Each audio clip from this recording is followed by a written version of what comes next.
Telangana CM Revanth రెడ్డిని అశ్వారావుపేట నియోజకవర్గ MLA Adinarayana మర్యాదపూర్వకంగా కలిశారు. ఈ సందర్భంగా నియోజకవర్గంలోని పలు సమస్యలను వివరించి అభివృద్ధి పనుల కోసం నిధులు కేటాయించాలని కోరుతూ వినతి పత్రాన్ని అందజేశారు. అనంతరం మంత్రి సుధీర్ బాబు అధ్యక్షతన జరిగిన ఎస్సీ/ఎస్టీ సబ్ ప్లాన్ పై నిర్వహించిన రౌండ్ టేబుల్ సమావేశంలో ఎమ్మెల్యే పాల్గొన్నారు. ఈ సందర్భంగా ఆయన మాట్లాడుతూ అశ్వారావుపేట నియోజకవర్గంలో ఎస్సీ/ఎస్టీ యువత అభివృద్ధి కోసం జీడి మామిడి కొబ్బరి సాగు చేస్తే బాగుంటుందని గుర్తు చేశారు. మార్కెటింగ్ కేంద్రాలను ఏర్పాటు చేసినట్లయితే ఇక్కడి యువతకు ఎంతో ఉపాధి కలుగుతుందని ఆయన పేర్కొన్నారు.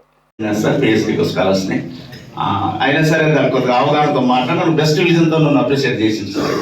కాబట్టి సెమినార్లో పెట్టిన తర్వాత చాలా మంది అప్రోచ్ సుమారు 78 టీమ్స్ ఆర్గనైజ్ చేశారు సార్. కానీ వాటి శాంక్షన్లు మాత్రమే నేను వెనకంజలో ఉన్నాను సార్. మీకు కూడా దృష్టికి పెట్టాను, మేనేజర్ ద్వారా మీరు కూడా మాట్లాడమని చెప్పారు.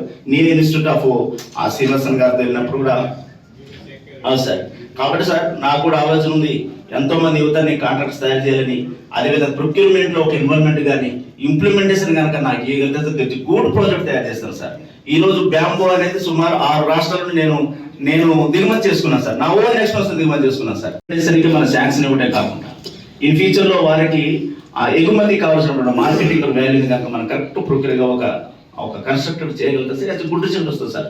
నా ప్రాంతంలో జీడి గింజల యొక్క మార్కెటింగ్ బాగుంటుంది సార్. కొబ్బరి ఉంటుంది, తర్వాత మామిడి తోటలు అద్భుతంగా ఉంటాయి సార్. నా ప్రాంతంలో చక్కగా కల్టివేషన్ చాలా ఉంటుంది. వీటికి మినీ ఇండస్ట్రీస్ కానీ ఎస్సీ/ఎస్టీస్ కనుక నా ప్రాంతంలో ఎస్టీస్ ఎక్కువ ఉంటారు. ఎస్సీ/ఎస్టీస్ కనుక ఒక మంచి నా ప్రాంతం చేయగలుగుతారు సార్. ఇది గుడ్ రిజల్ట్ చూపిస్తాను సార్. కాబట్టి ఇవన్నీ నేను అనేది సార్ ఒకటి ఫైనల్ సార్. ఎందుకంటే ఢిల్లీ వెళ్ళిన తర్వాత సుమారు మళ్ళీ ఒకసారి చెప్తాను సార్. చాలా మంది సెమినార్ పెట్టిన ఎమ్మెల్యే సార్ అద్భుతం సృష్టిస్తాను సార్. ఢిల్లీలో వచ్చాడు మనం చాలా అద్భుతంగా ఆహ్వానించారు సార్.